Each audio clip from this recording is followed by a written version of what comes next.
Water's always been scarce in Arizona, but one thing that we have to be proud of is consistently Arizonans have been able to make better and better use of their crops and their water.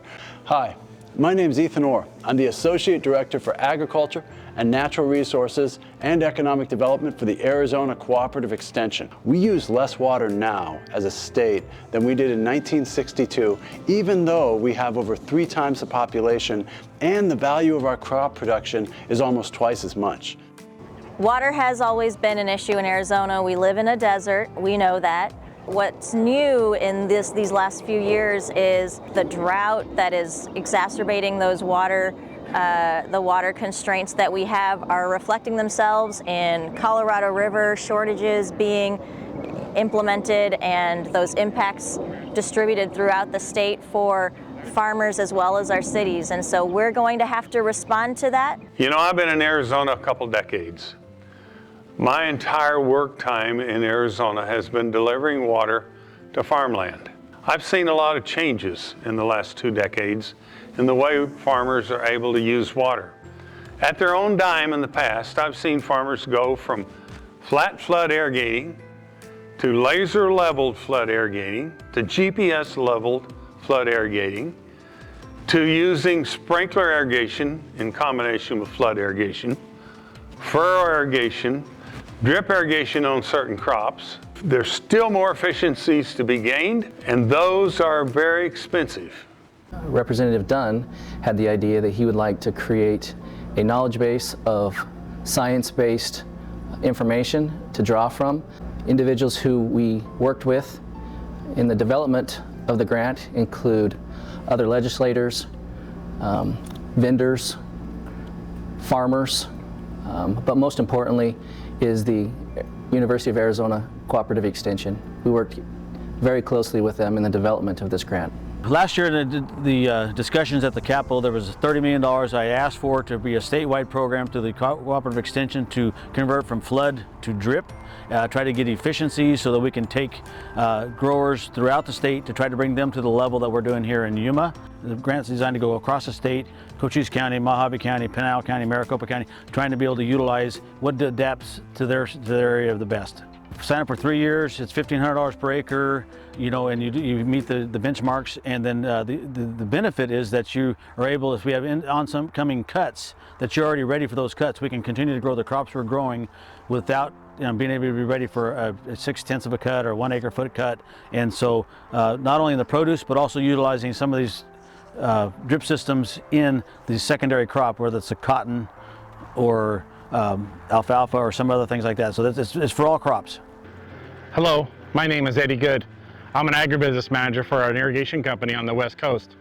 Today we're here in the Gila Valley of Yuma, Arizona, standing next to a field of sprinklers that can provide almost 20% irrigation efficiency improvement over flood irrigation. Those numbers can go even higher when coupled with automation and or sandy soils. Everybody eats and they're involved in agriculture. The hard part is getting that message across to generations removed from the farm.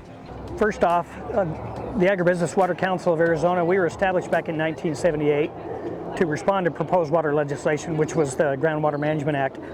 And the goal of our organization and our members, which are predominantly irrigation districts, is to stretch our water supplies, increase our yields using less water, always looking for opportunities to innovate. There's a lot of advancements. In some areas, I don't know how much more efficient you can be. Every farmer, they'll look at everything that's out there. If they can improve, increase their yields, their profit, using less water, they'll do it. I think there's a reason why farmers do what they do instead of relying on outside farmer interests coming and trying to dictate what they do. They know what to do. They've done it for years. Hello, my name is Ernesto Amador with Yuma Organic. We are an organic herb grower here in the Yuma Mesa area in the state of Arizona. We were one of the first to implement an irrigation system with drip, and due to the financial hardships of the pandemic, we've been struggling for the upkeep. But this particular grant has allowed us, or will allow us, to to continue to conserve as much water as possible and to produce the best tasting veggies and herbs imaginable. We took the first $30 million and invested $23 million of it directly into on-farm irrigation systems. The private sector farmers matched that with $17 million of their own. So 42% of our project cost was matched or came from the private sector. In those projects, we conserved over 36,400 water acre feet annually. To put that in context, that's 12 times the size of Tempe Town Lake conserved every year by investing in agriculture. This year, the legislature has allocated another $15.2 million to our program, and we're excited to build more partnerships to save more water. So this is a great example of people coming together to solve a crisis.